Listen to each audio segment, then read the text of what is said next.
Good morning, good afternoon, and good evening, and welcome to another episode of Voices for Excellence. I am your host, Dr. Michael Connor, CEO and founder of the Agile Evolutionary Group and proud host of VFE. And today's guest, I promise you it would be that hybrid between censored and uncensored because she is a great, dear friend in the field. A dear friend to me personally, an educator I respect wholeheartedly. We meet at least once a month where we call geek out sessions, where it is just we're talking about AI or we're talking about some important component within the education vector, and we're talking about what our grounded beliefs are, which is around innovation, equity, and excellence. And I am proud to have my dear friend, Dr. Donna Vallese. Donna Vallese, how are you? I am doing great, but you might be making me blush here. It's quite an intro. I absolutely love Dr. Vallese. Dr. Donna Vallese is the Director of Learning and Continuous Improvement for the Green Central Public Schools in Central New York. We got somebody from Central New York on Voices for Excellence, but she is also the proud CEO and founder of Inspiring Leaders, LLC, and then now becoming an author, and we're going to talk about it more, of the book Ed Matadors and the expansion of that as well once we get into the episode. But Dr. Vallese, it is great to have you. You are one of the, I like to say, minds, one of the intellectual properties that I just love to be able to bounce my own, whether it be independent or applied research that I'm applying right now in the education field. And you are one of those leaders that I would just say is intentional, bold, and you are certainly unapologetic with your practices. So how are you, Dr. Vallese? It's good to have you. I am doing really great. It's good to be here. Thank you. Great to have you on. But now I can tell you this, right? You last VFB, you can last anything. So we'll get right into the episodes and questions, or we'll get right into the episode and questions. But my first question is always a fun question, and it makes the participant reflect, right? Not reflect in the context around change management or continuous improvement or different type of blended models of education, but it shows a correlation between you and what your excellence song would be, or your excellence song or your equity song would be. But when leaders in New York engage with you in education discussions, or could be potentially about thought leadership in the context of curriculum instruction and professional learning, we'll add an assessment because we know you're an expert in all those areas. So when they engage with you, whether it be out on a national level or at a local or state level, right? Or it could be even about inspiring leaders, what equity and excellence song describes your work in the ecosystem? So I actually have two, Michael. Already breaking the rules, but I have two. I have kind of my personal anthem, and then I have my all-time favorite song that just applies to everything in my life. So my personal anthem, are you ready? Let's go. Raise Your Glass by Pink. Raise Your Glass. Awesome song. So raise your glass if you are wrong in all the right ways. That describes your work, Dr. Vallese. Absolutely. Please elaborate on that for my life. So when I think of that song, just personality-wise and the way that I approach teaching and learning, it is totally outside of the box. So it's not something that is common across the board. And so that's where you get where you are wrong in all the right ways. Mm-hmm. It's really, I'm right in all the wrong ways, maybe. You just flip it around. Yeah. But my second song is Imagine by John Lennon. Mm-hmm. And that is tattooed on my foot. Mm-hmm. But it really has been this idea of looking from the balcony Yeah. and just envisioning what ways we can crash through that glass ceiling, imagining what ways we can bring people of all sorts of like different identities together, just envisioning a world that doesn't really exist right now, but one that is better than where we found it. And so that song has always completely resonated with me, probably since I was a tiny kid. Nice. No, I remember my dad telling me when I was probably about 5 that John Lennon had been shot and killed, a couple years prior to that. And I started sobbing because I couldn't imagine this man who had created this amazing song could be dead. Yeah. Right. And so that has always sat with me and resonated with me. And it's just my favorite song of all time. Absolutely. And, when I look at the causal relationship with the songs that you identified, Raise Your Glass, and then also Imagine, there is a lot of emulation that we see in education as we speak, right? Specifically, what the sentiment of what we know is wrong is right? When I think about that context of creativity, innovation, underscoring artificial intelligence models, underscoring new emergent technologies in education, it seems like we are hesitant, or there's that strategic stalemate of not integrating AI or specific analytic models that we know that we can test with some of the persistent problems, but we know that is right, that we have to do that. And Imagine it is that whole, I like to say that whole empowerment, right? Of empowering everybody to imagine what education can look like as we move forward in the AC stage of education. But when it comes to you, Dr. Vallese, you and Pink, okay, I like that. There's not a causality, there's a correlation between Dr. Vallese and Pink. But moving on to the second question, Dr. Vallese, you work in the Green Central School District in Central New York, right? And you essentially oversee all of the elements pertaining to teaching and learning. When we think about those isolated elements that make that instructional system of teaching and learning, you oversee that, right? Yeah. And at the ecosystem, and I want you, because we had a conversation one time when we were together, but it was really resonating for me. But I want my audience to hear you unpack the simulations of what our conversations are when we're together. But we're still addressing the loss of learning gains. I don't like to use learning loss because there's two sentiments, or pretty much two ideologies, that I always say why I don't use learning loss. One, there's a deficit mindset to it. And two, our students didn't lose anything, but they lost learning gains from the baseline that they were at. So just want to have that critical distinction as we move on through the question. We're still experiencing the loss of learning gains in those critical content areas, right? We talk about the NAEP standardized assessment outcomes, the aggregates that we're seeing across the country. But as we continue to unwrap the access and opportunity gaps to strategically address these root causes, i.e. the loss of learning gains, how will innovation and creativity within the instructional model, we're just focusing now just on the instructional model itself, be a key lever that will change pedagogical practices, pre-K through 12 classrooms in our country? How do we see we're using creativity and innovation to address these adaptive natures within the instructional model? That's a really great question. And I think I want to start with just acknowledging the fact that prior to COVID, many schools, including the one I'm in now and schools that I have worked at before, we're already seeing a slippage of achievement. Yeah.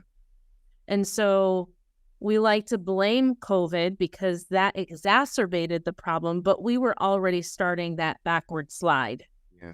And so we have to really wrap our heads around that, because the problem is that our practices have remained largely traditional while our students have changed, our society has changed, the needs of what employers are looking for and colleges are looking for from their graduates have changed, and we haven't really changed. And so when I think of what needs to change and what we need to really think about, is really wrapped around the concepts from my TED Talk, actually. Yeah. Yeah. And that is the fact that learning needs to be more hands-on. We need to be focused on skills. We have so much content, and my son would be the first person to tell you, he used to tell me, I don't need to go to college, Mom. Everything I need to learn, I can learn on the internet. I can look it up on YouTube. I can learn whatever I need to do. 15 years ago, 20 years ago, that was not the case, right? We didn't have access to this much information. And we haven't shifted practices to help our students really understand what to do with all of that. And so I like to use this metaphor of, if you look at a map and you're planning a trip, currently the skills are kind of the skills that we want our kids to learn are put out on the map, and the content has been put in the driver's seat. And so that content remains constant, and we have to get through all this content because these kids have to pass this test, and maybe we'll catch these skills as we go. Like, well, we might not hit Florida or the skills that are down in Florida, but we're going to get these skills over in Colorado because that's where we're driving, right? And that's kind of backwards, right? That's kind of how things are happening now, but we really need to flip that so that down on the map is the content that we can explore with our kids, that we can take these incredible trips with our kids, and we put the skill sets in the driver's seat so that we're carrying those skills and developing those skills wherever we go on that map. We are not in a place in society anymore where we have to have all of this stuff memorized. Right. Kids don't need to memorize information. And so I think we have to really acknowledge that and make a big shift in the way that we assess students, a shift in the way that we design and develop curriculum, and certainly a shift in our teaching practices, because if we're just standing and delivering because we want to cover the information so the kids have at least heard the information one time in hopes that maybe they'll be able to answer a question on a test. Yeah. That's totally the wrong approach right now, and it's not what our employers are looking for. And our students are not responsive. When you flip the script and you implement project-based learning, or you implement things where you put kids in the driver's seat and the teacher becomes the facilitator, and you teach like that, kids come to life. Absolutely. I mean, I used to teach like that all the time. I was very project-oriented, and I still have students from 20 years ago that will reach out to me and they'll say, do you remember when we did this project? And they remember all of the details from their project. Yeah. Not that I required them to memorize any of it. I didn't. There were certain things that I knew I wanted them to learn. I identified that bare minimum, and they took it to another level. Yeah. And we just don't structure education that way, even though over a century of research says that we should.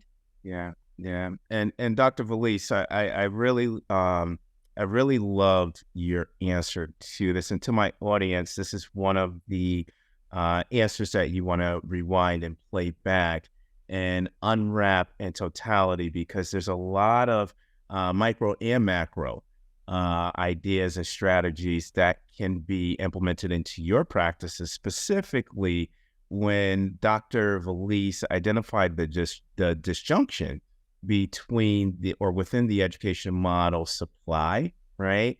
when we think about curriculum articulation and design and development, implementation and articulation of the curriculum through pedagogy and the regurgitation of information, whether it be in a formative and summative manner. That's what our current construct is of what we see in our schools today versus the actual demand approach that Dr. Vallese is talking about, where we're actually developing the necessary skills and competencies to be successful in an evolutionary world in accordance to Delta 2030. Now, Dr. Vallese, again, and I knew I shouldn't have asked this question because I know I was going to expand on it, but you talk about the change and the redesign, specifically around curriculum and assessment. I want to focus just on this linear aspect or this linear apparatus within the instructional model of assessments, right? There's conclusive research that supports that summative assessments only assess 50% of the brain. And then more importantly, in a simplified manner, what your son highlighted is that from that summative assessment, roughly up to 10% of what was demonstrated in that summative assessment is articulated or realized in real world jobs, the workforce, right? So if we have this, and again, this is kind of like a sub-variant question. If we have this, I like to say over perseveration on assessments, assessment outcomes, and aggregates to determine the quality and effectiveness of schools when we know on the back end that only 50% of a child's brain is being assessed. And when you look down the line for workforce alignment, only 10% of it is being used. What is this redesign of the assessment model, or what is this redesign of assessment specifically around the summative notion? What would this look like in our future-driven environments where now schools or learning organizations are rooted and grounded in this demand approach to develop competencies for the new workforce of 2030? So this is a complicated question. Why? I mean, Dr. Vallese, it wouldn't be VFE if we're not asking the hard questions, right? Exactly. So, when I think of assessment, if we're going to truly focus on skills, so I'm going to back up a little bit to when I worked in some schools where we actually, instead of giving kids an 84 or a 93 or a 72, what on earth do those numbers mean? Does it mean that the kid left their name off their paper? Does it mean they turned it in 3 days late? Like, what do the numbers mean? They honestly don't mean very much to most children. Right. And so it's not even a motivator. Giving a kid a 0 is not a motivator because you can never recover from it. But when you shift to this idea of standards-based or competency-based grading, where you're grading specific skills and giving kids multiple opportunities to be able to demonstrate those skills across all content areas, it becomes more engaging and they start to understand the reason why they're learning what they're learning. Right? And so you can prioritize content, which has to be done regardless, because you have to have some level to make determinations on what units you're going to teach and what content you're going to use or what content you're even going to put in front of kids, right? So you could put a series of articles in front of kids and give them a cognitive, like an authentic cognitive task that they then have to sift through and use multiple skills to then assemble something that they've learned from that piece. So it's really assessing the learning and understanding and not the knowledge. Knowledge and understanding are two completely different things. Absolutely. Knowledge, if you look it up in the dictionary, knowledge is literally the discrete pieces of information that you just know right off the bat. 2 + 2 is 4. You just know it, right? Understanding is really understanding how that concept of 2 + 2 actually works. and Absolutely. being able to explain that to someone who doesn't understand it. So that's the most simplified way I could get that. Um, and so really our assessments have to be more focused on some sort of task that kids are creating. Yeah.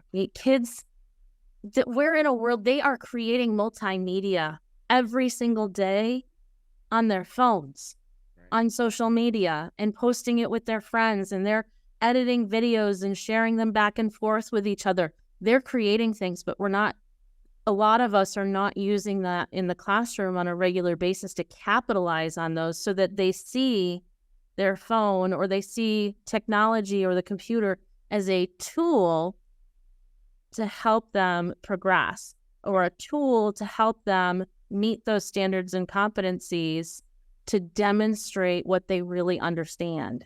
Absolutely. And so an assessment shouldn't be, it's okay to give quick little like assessments to make sure they've got some key content, because you can't do this without content. But if you focus at those higher levels of learning, if you're evaluating something, you have to be able to read and comprehend, and you have to be able to do all of the lower levels to Yeah. be able to actually write up an evaluation of something. So all those higher levels encompass the lower levels of thinking. And just actually the entire first chapter of Bloom's taxonomy, the actual book, if you've ever read it, that first chapter actually dives in and says that this is not a step-by-step process of how to think. He goes on and they say that it is designed to just identify the different levels of thinking that we engage in, with an understanding that they can go in any order at any time. Yeah. Right. And so we have to think high, because that's where the skills are. Mm-hmm. And then we bring that knowledge up and we start to scaffold and build in the knowledge in bits and pieces. So kind of like in my TED Talk, when I go through why teaching and learning should look and feel more like riding a bicycle. Yeah. You Yeah. did not learn how to ride a bicycle by reading a manual and memorizing all the vocabulary first. Absolutely. You saw somebody do it, you got the big conceptual picture, Yeah. and you were actually trying to replicate that because you had higher level thinking in that. You were evaluating and analyzing the situation when you saw your brother or your cousin riding that bike. Yeah. Yeah. Right? And so when you bring that back and now it's time for you to learn, you're trying to replicate what happened, and it's a trial and error. It's not a memorize this vocabulary. Yeah. So we just have to really rethink that. And part of that starts with how we prepare our teachers. Yes. Yes. And Dr. Vallese, that is an episode in itself with regards to the redesign of pre-service programs. But you brought in an old friend, Benjamin Bloom, right? Oh, yes.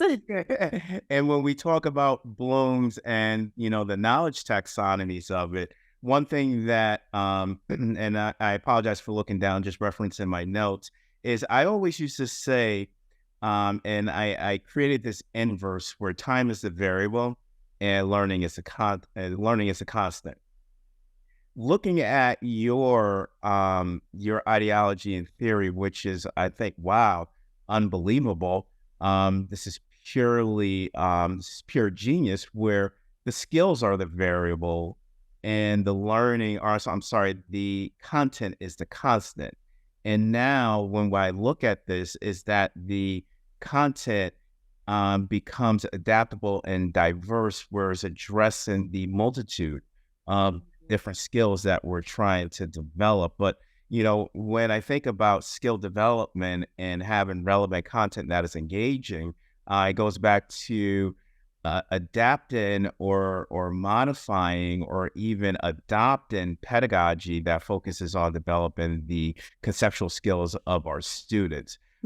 It's that equilibrium, right, that I always talk about with, we have to maintain content, right, that is grounded in standards, but how do we present that in a pedagogical form where it's just not and deliver. But wow, Benjamin Bloom, I got to go back and reference his research again. You know, when I'm so I've been immersed in data analytics and emerging technologies that got to go back to the baseline, which is Bloom's. But this is a nice segue into this question, right? When we talk about, you know, differentiation in the context of modalities and targeting what are those antecedents of excellence and aligning them to our friend Benjamin Bloom's and his research with regards to the knowledge taxonomy on taxonomies. But when I think about this, right, it goes back to this baseline framework of continuous improvement, right?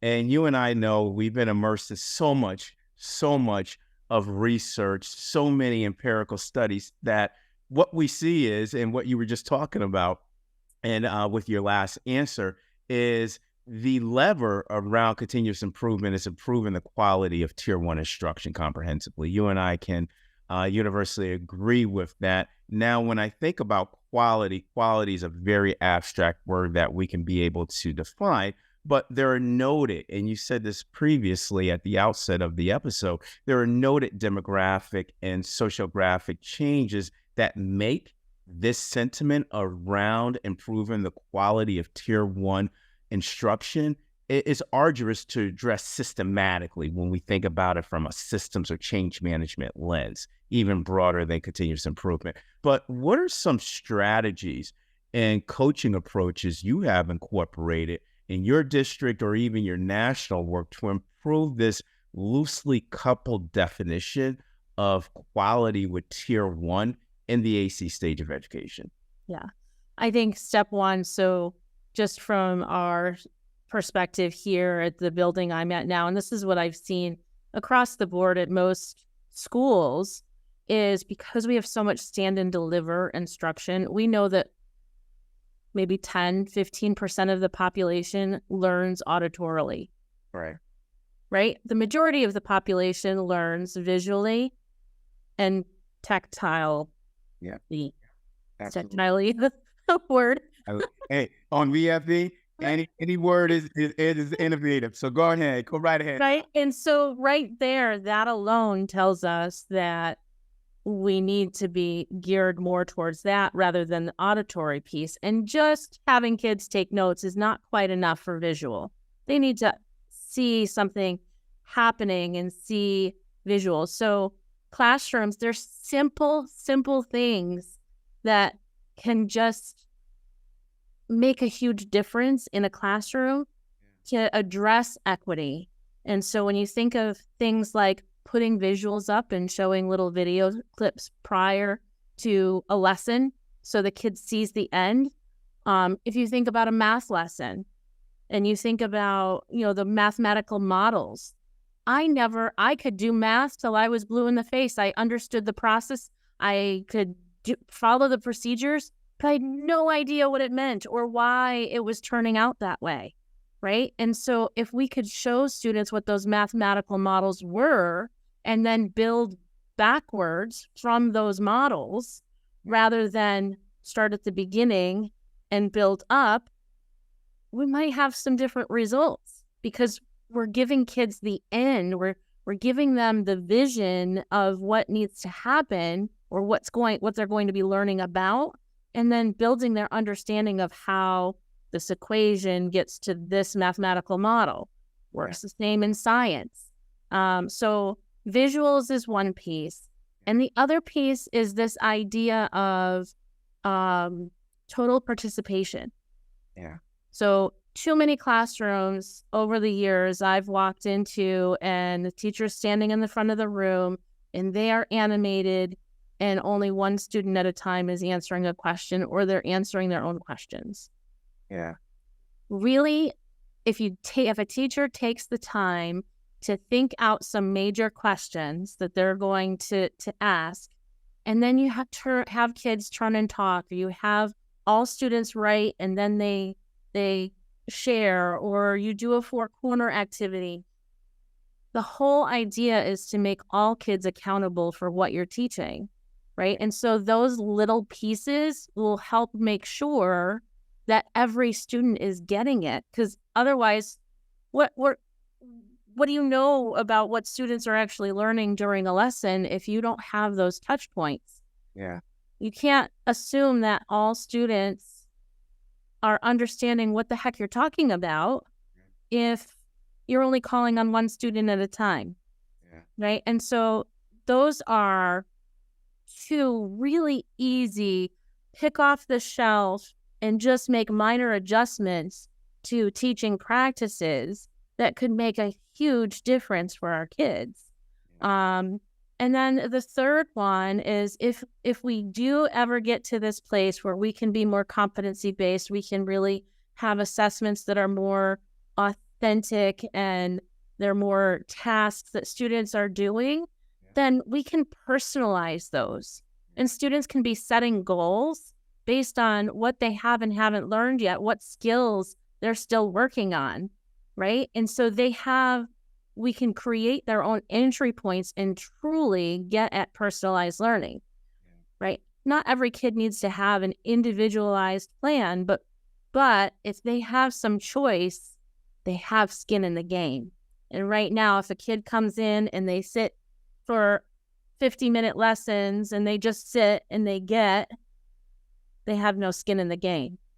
That's the same model for coaching, right? Yeah.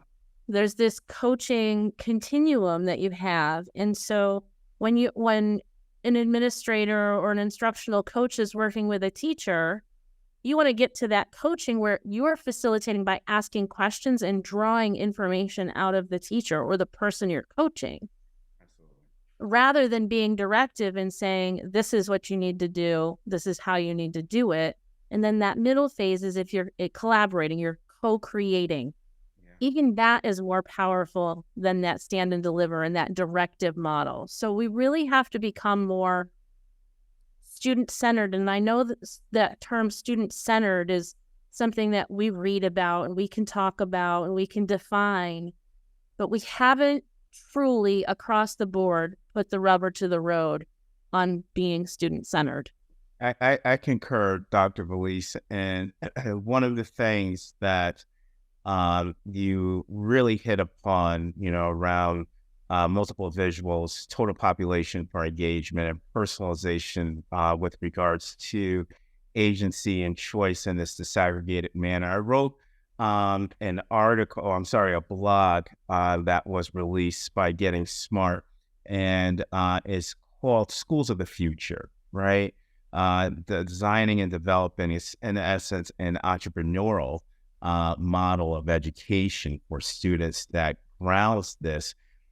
Completely correct, where we see a lot of stand and deliver. And when you talk about engaging all students, whether it be through walkthroughs and collecting low inference data, you see that a lot of practitioners unintentionally call on roughly about 2 to 3 of the same students, but not engaging all, right? Mm-hmm. But there is a sub-question I want to ask, and the sub-question is with regards to improving that quality of tier 1, but think of this as a statistical model where I'm adding in a variable that has a high level of rigidity to it that might throw off the coefficient. Of course, I talk like that to you, of course. But I want to add in this element of culture responsive pedagogy, right? Culture responsive practices. Mm-hmm.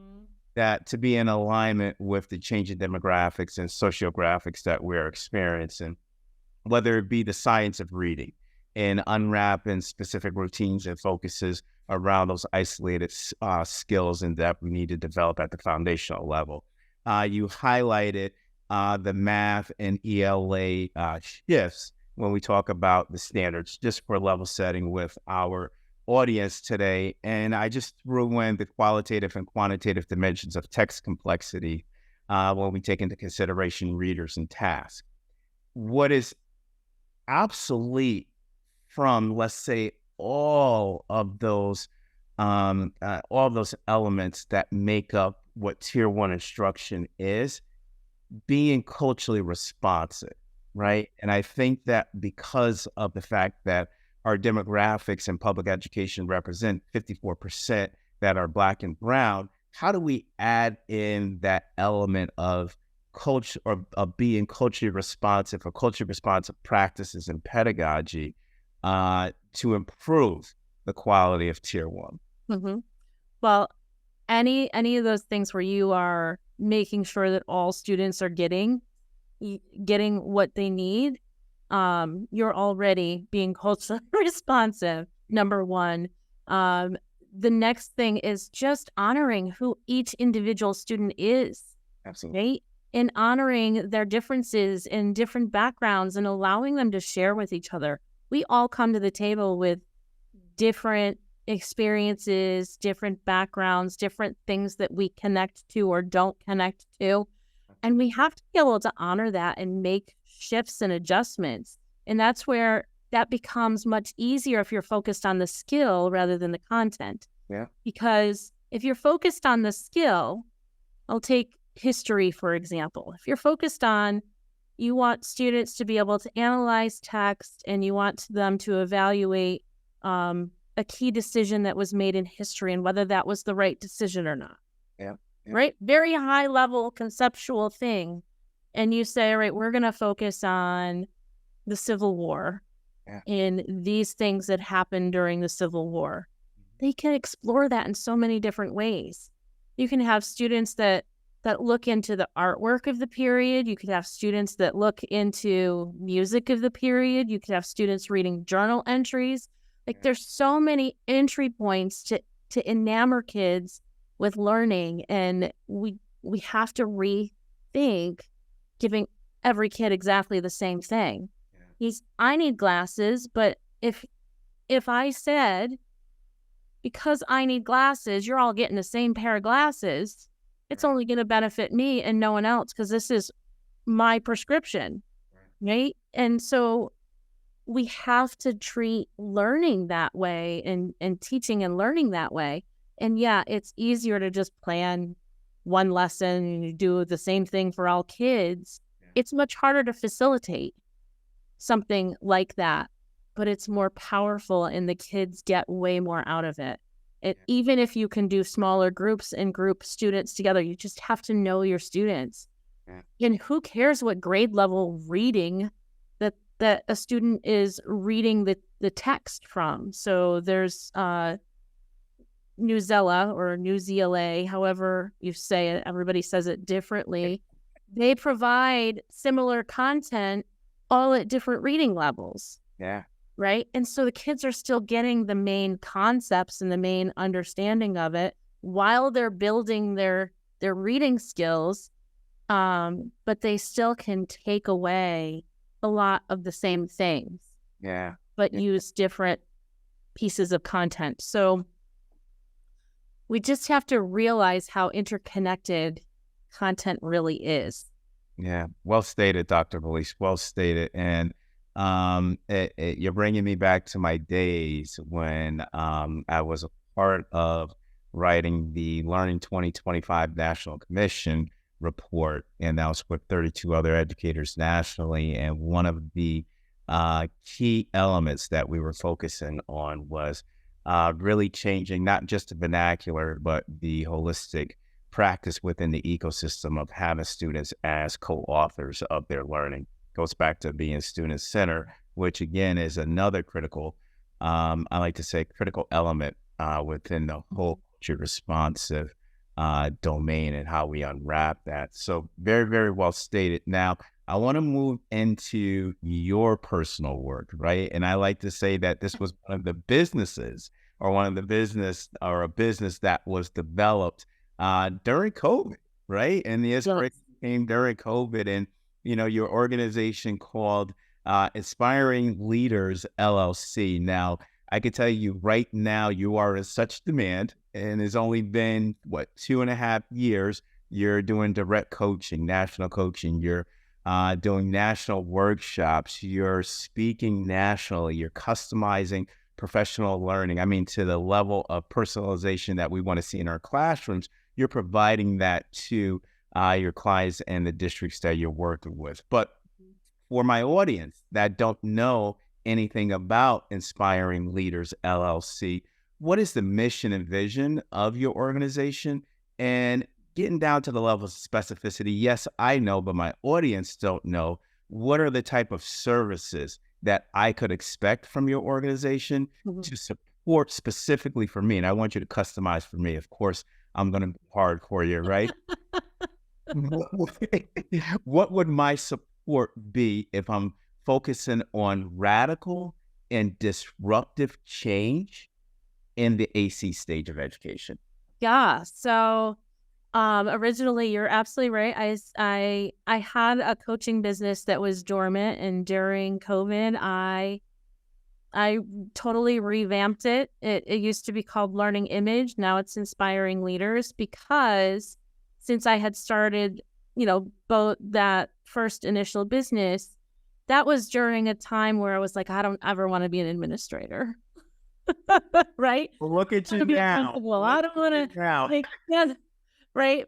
But as I We go, all say that, Dr. Vallese. I know, and as I got more and more experience, I realized just how much, um, I don't know what the right word is, but just what a difference a really great leader can make, Yeah. right? Because I've seen really great leaders and I have seen not great leaders. Mm. Right. And so I want everyone to be a great leader, because I don't see leadership is not positional to me. Yeah.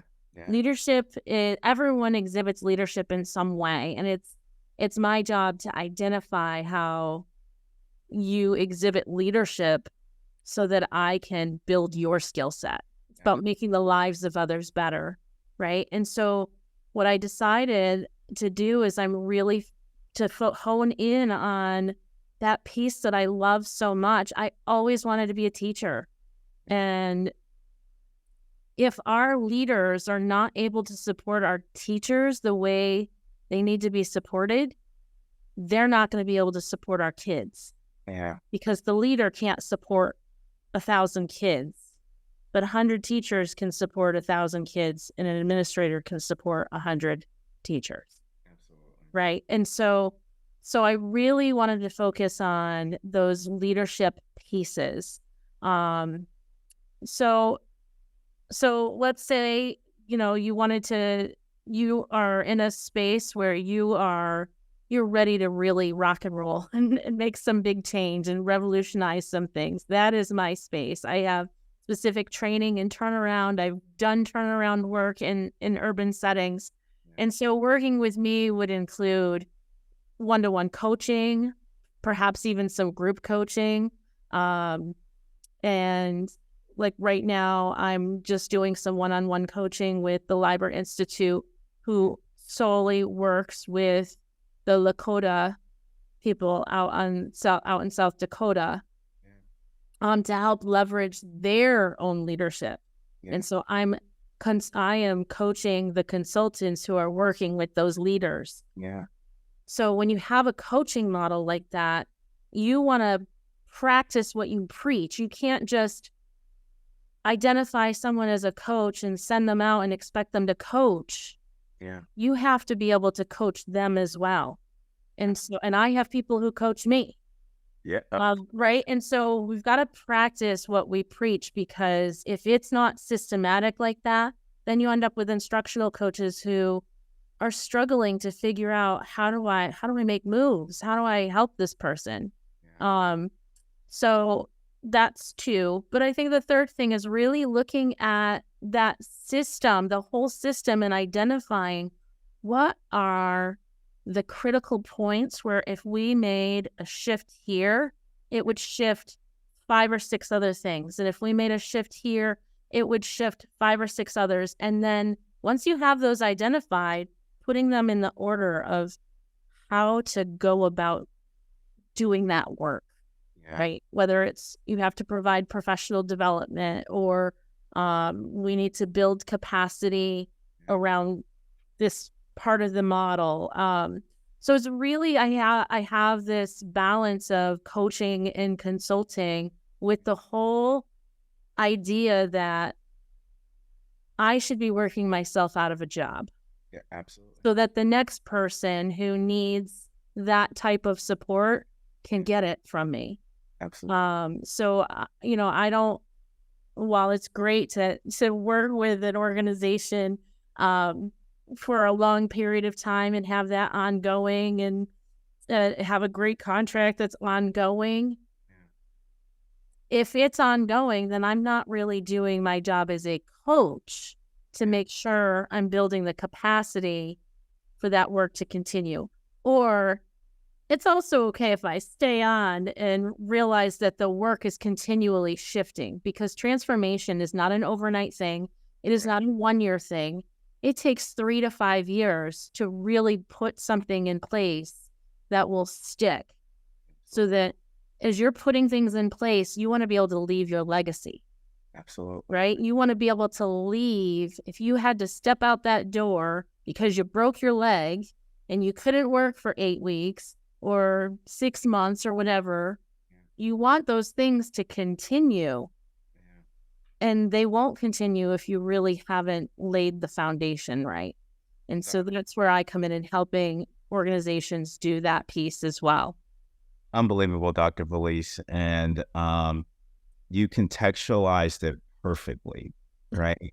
I always say this is kind of like my tagline in conjunction with Change the World is leadership matters, right? And a good leader, we know the research behind that, good leader can always, especially at the site-based level, can always have the biggest impact on teaching and learning and outcomes. But, what I love about your answer to Dr. Vallese is you started to unwrap the importance of the parallelization between having a systems lens and really understanding change management in the context of systems. But more importantly, the parallelization is capacity, right? Human capital to be able to ensure the new systems, whether it be some of the subsystems that you're addressing, or it could be various tenants that live within those systems. How does it broadly impact one another? And I think that what we need to do is comprehensively build capital around, I like to say, what are those residual effects if you make one decision with regards to the operation, I can't even say operation, or optimizing, I should say, optimizing some of these systems that are integrated into the whole, I like to say, whole structure in totality. But yes, I don't know why I couldn't say that for some reason. Operationalizing. Operationalizing. There we go. We got it. I was going through my head. I'm like, what word is he trying to say? I was thinking of optimizing, but yes, that too. But anyways, going I into, think you were combining the words. You were coming up with a new word for Webster. see, you even did it yourself a few minutes ago with the new words that we were creating. But I want to say congratulations to you on the background in your that you're using now, Ed Matadors, right? The book is going to be launching soon. You and Dr. B, I mean, you guys are taking this off to another level. Thank you for including me to write a book chapter in it. More than honored, humble, absolutely saying yes to that. The Dr. Donna Vallese asked me to write a book chapter in it. Absolutely. But Ed Matadors, right? The book is going to be featuring many different educators that are coming from the ecosystem, representing different verticals in the ecosystem. So first, what are the multidimensional themes that are going to come out of the book Ed Matadors? And second, you and I had a discussion about the long-term vision of what you're going to do after the book. Can you talk about the vision and some of the visionary impact that you want to have on learning organizations through the support of Ed Matadors? Well, thank you for the opportunity to talk about this, because I'm incredibly excited about this. Yeah. So Dr. B, let me tell you who Dr. B is first. I know, Michael, you know, but your audience doesn't know. So Dr. B and I, we were in a collaborative book together that became an international bestseller on Amazon. And we met at a castle in Northern Ireland called Crome Castle. We physically met for the first time. We stayed there for 5 days, had an incredible experience, Dr. B is a retired special education director down in Texas. I live up in New York. And now she is a publisher. Mm-hmm. So she has her own publishing business. And so we got talking and we knew we had to do something together, but we weren't quite sure what it was until finally I was like, we need to write a book. We need a collaborative book. Right. And so when you think about a matador killing the bull, right? There's some innuendos in there. But killing the bull, you think about the educational system. It's this vast thing. Yeah. And it's coming at you in all these different directions all the time. Yeah. And that's kind of like the system, and it's telling you like you're not going to get through this. Yeah. Right? But a matador is like a leader, right? The educational leader has to stand there with composure. They have to think systemically and they have to think strategically. How am I going to calm this bull down? Yeah. How am I going to slay this bull? And we have this landscape of innovation in schools and classrooms. I'm going to go back to the map, right? So if you have this world map and you dip your hand into the sprinkle jar in the ice cream shop and you drop the sprinkles, those are all the little specks. Yeah. Innovation is happening. It's a classroom here and a district there and a school over there. But nothing's ever moving in the same direction. So it's like, how do we get people moving in the same direction? Yeah. So it's starting with a book. So this first book has 30 authors. We have topics that range from leadership to transforming schools to career and technical education to socio-emotional learning to addressing trauma. I'm going to be doing a chapter from my dissertation on competency-based student teaching. So we're bringing all these different topics because our system is enormous, yes, which is why we can't really ever get traction to make a big difference. I'm already recruiting for the second book.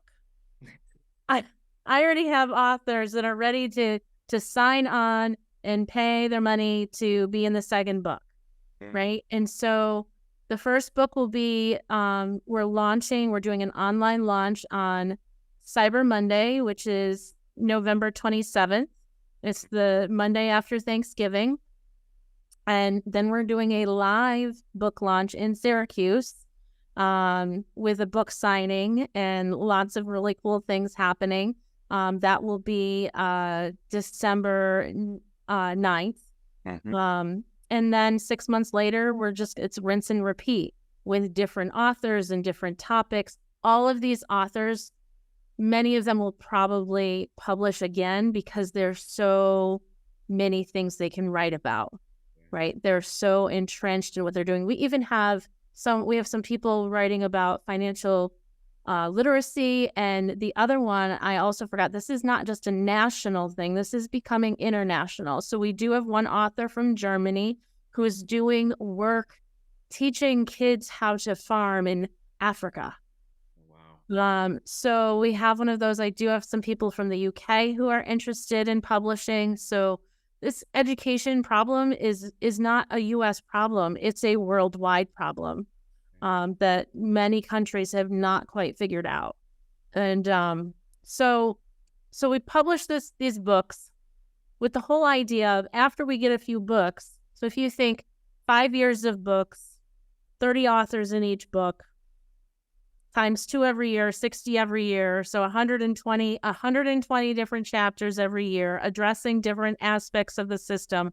Now, each chapter starts off with who the author is, what it is that they're doing, what their innovation is that they're talking about or implementing, what the results are, and what are the challenges and the things that have to shift in the system, whether it be policy or a law or something. What has to shift to make it a widespread thing, because they're already getting, if they already have established their proof point. Yeah. So how do we make it more of a national thing to really fix the system? Now imagine taking that to a group of legislators or to a state education department or to the federal education department. With all of these sprinkled innovations, we've figured a whole lot out. So my idea is to get everybody moving in the same direction, building a collective of people, which leads to the second strand. So building that collective of people will have 4 conferences every year, 4 Ed Matador conferences. One will be a mastermind that will probably focus more on turnaround leadership and how you actually do the work. One will be an in-person conference and 2 will be online summits. So there'll be 4 every year. The critical aspect of these, though, is that during the conferences, there's also going to be networking time. Not just like a half an hour here or a half an hour there, but really structured and intentional networking so that you can find some accountability partners that you can check in with along the way. And then when you come back to the next conference, you get to share out what you've done since the last conference. Wow. And then get ideas on how do I take this to the next level? How do I take this the next step? Because we all love conferences. We get excited and we talk our education-ese and we get all jazzed about what we're doing. And then we go back to our silos. And within a week or two, it's like, like this letdown. And I want to keep that momentum going. So that's number 2. And then the third piece is building out memberships through where states and towns could have chapters, kind of like you think like a fraternity or an ASCD or, different organizations where they can have chapters. So we could have international chapters and run workshops and run training and actually certify some people to actually be Ed Matador trainers. So there's a big vision around this, and it's a whole systems piece to get everyone going in the same direction to revolutionize education. Wow. Compelling, Dr. Vallese. Compelling vision. Again, thank you for asking me to be a part of the first book. looking forward to the book signing that's going to be occurring in December. And you want to talk about your second book, Dr. Vallese. I haven't made this announcement yet. You do know, but I'm making it here where, yes, I am going to be writing and publishing my second book, and it will be completed by August 2024. So I'm going to be making that official announcement roughly probably the end of November, early December. So yes, we are on this book journey together. Fantastic. And we've also talked about writing one together as a sequel or like a workbook thing for way. Look at you. This awesome way. Yes. Yes, to my audience. Yes, Dr. Vallese and I, we will be collaborating extensively with regards to. They haven't seen the end of us yet. They haven't. This is just the beginning of the collaboration. But Dr. Vallese and I, we're looking at creating this workbook or this kind of like this AI tool. We haven't really finalized what that looks like. With my book, Intentional, Bold, and Unapologetic, and Dr. Vallese will be one of the co-authors with regards to that workbook or AI tool. Right now, it's really in this high conceptual design phase, but trust me, it will be coming out. Probably we're looking at early 2024. So this episode is not the last you will see of Dr. Donna Vallese. We know that, but amazing, compelling, from the book with Ed Matadors all the way down to forming international and domestic networks and having people that are Ed Matador trained with regards to leveraging the vision of this. So just absolutely captivating, Dr. Vallese, fascinating, and again, very, very humbled and honored to be a part of it. But this is our last question, right? Okay. And I thought you would be a rule breaker on this question, but you were a rule breaker on the first question. But now I'm inferring because you are a rule breaker on the first question, you're going to be a rule breaker on this. So I want to give you context for previous participants of VFV or guests of VFV. I try to limit them to 3 words, but you see 3 times 100. You see 3 words and a detailed explanation. I even had to a point where it was 3 words and another 3 words to support that. So it was 3 times 2 equals 6. So I'm leaving it like this. Take it as it is, Dr. Vallese.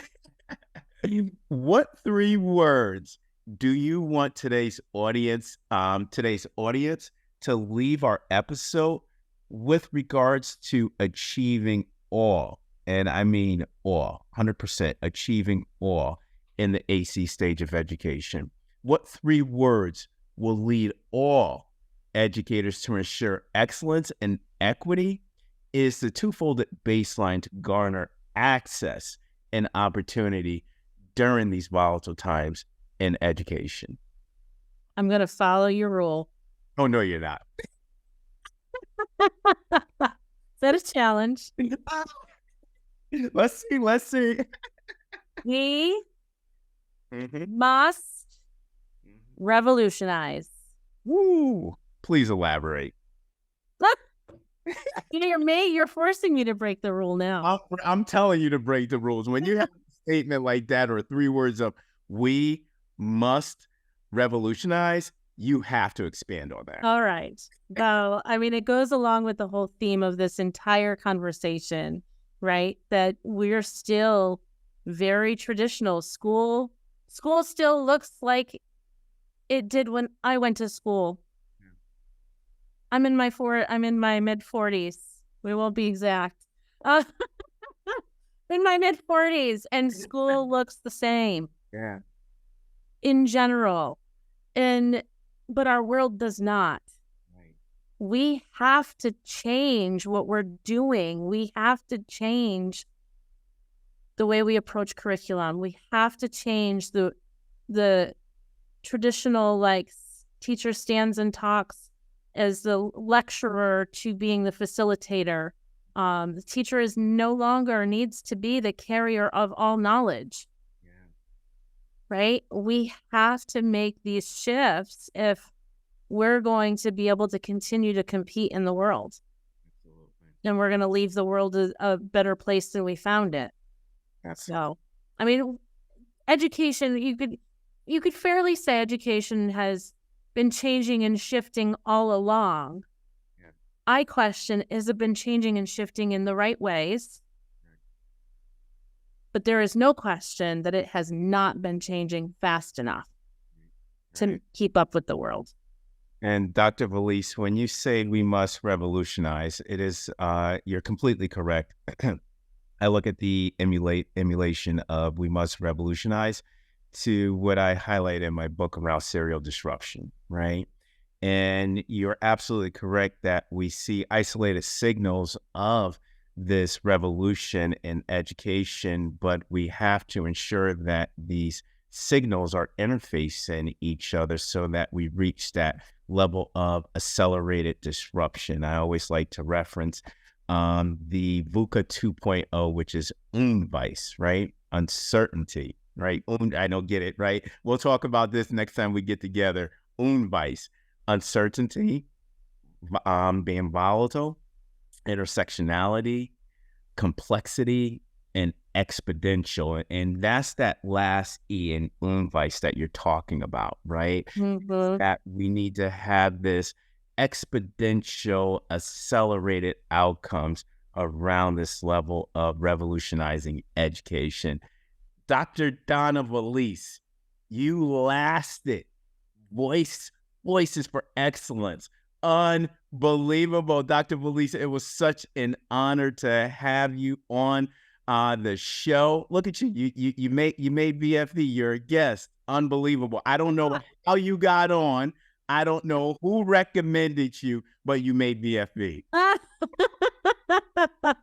No, I just called you and told you you needed to have me on your show, and you just listened. You strong-armed me, as they always say. But Dr. Vallese, in all seriousness, if my audience want to reach out to you further with questions or want to know more about Ed Matadors, or even want to look into partnering with you with Inspiring Leaders LLC, how would they be able to get in contact with you? I think the best way, I have a public profile on LinkedIn. Send me a message on LinkedIn. Connect with me there. Tell me that you heard me on VFE and you want to connect further. That's probably the best place. I do check that pretty much every day. If you send me an email, it might get lost, but it does not get lost when it's on LinkedIn. So I think that's the best way. Oh man, Dr. Vallese, Donna, I tell you, you're one of my personal favorites. You're one of my close friends. First of all, thank you for your friendship. Second of all, thank you for the continuous conversations and discussions that we have around education. I learn every time that I'm around you. And also, thank you for being a guest on my podcast, Voices for Excellence. It has been such an honor, my friend. The honor is all mine. Absolutely. Dr. Vallese, I know that look. And when we come back together, I know I'm going to hear something from you. But thanks so much, Donna. And on that note, onward and upward, everybody. Have a great evening.